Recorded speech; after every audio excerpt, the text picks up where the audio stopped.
teammates are Mark Brewster and Joe Simmons. A little introduction we're going to talk about. I'm going to give you a little background about the system itself. We're going to talk about the input and output diagrams, some of the previous work that we've done over the time, some of the newer stuff with Locus, and the conclusion of it. A little background. This system is located in Dunlap, Tennessee. The spray paint booth is used in the engineering house, and our system itself, damper number 2 is closed here. The air, this motor right here is multi-variable, so it can be controlled at different variables of speeds. The air is inflowed here with our dampers closed, and all it is right here, air is processed through these right here. Here's basically a block diagram of the input-output, what I just talked about the system itself. Here's a graph of the steady state. The experiments we ran. This is for a particular one we ran. Each one of us ran approximately 5 different tests for this. Here's our steady state operating curve. For the most part, it's pretty linear, as you can see here, and give you what the gain equals here, which equals the slope of it. Our unit step up. Here's a diagram of it. In layman's terms, the motor maximum voltage percentage is step up or step down to achieve a step and output pressure. The output is the product of the input and the transfer function. Here's one of our step up charts we used. For this one here is for the 30 to 40% power. As you can see here, I broke it down into several different pieces so we could see the every little thing we tried to solve for the dead time, for the time constant, and K. For this right here, I chose it for the K so you can see it more clearly. Here's a unit step up for the dead time. And here's one for the time constant.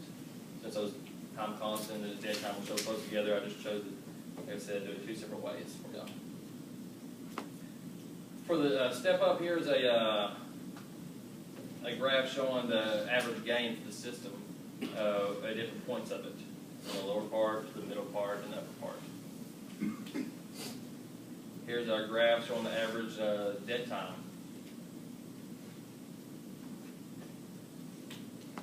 And here's a chart for average tau.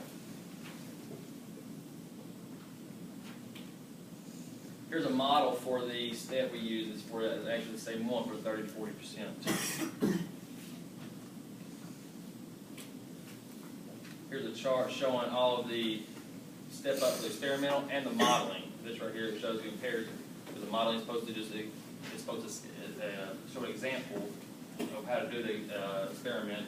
They vary at some degree of the input, but some they don't. So for the most part, the models actually represent the experimental data. For our frequency response, here's a chart showing it for the 30 to 40% that was used. The angular ratio here, as you see. Yep. And here's a frequency response for the bow plots here. This chart here was done. We took the initial part was taking the phase angle at 180 degrees, drawing it straight up the line, and lining these 2 charts up so they would match. And this way we found our K for the chart equal to 0.45, and our KCU is equal to 2.2.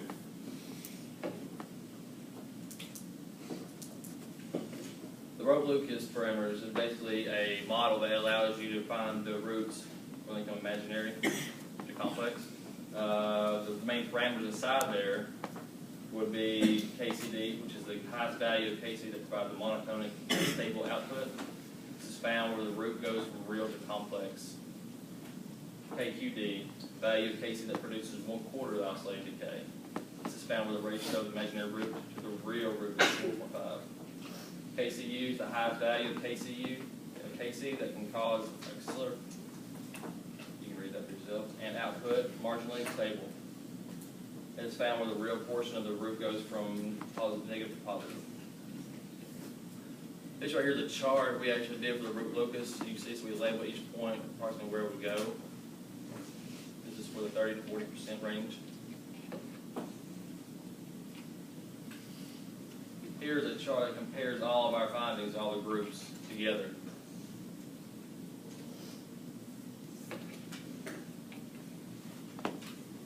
In conclusion, these are kind of where the root locus should be, but some of ours fit, some of it doesn't. So it's probably human error. We probably need to go back and redo a little bit of testing for it.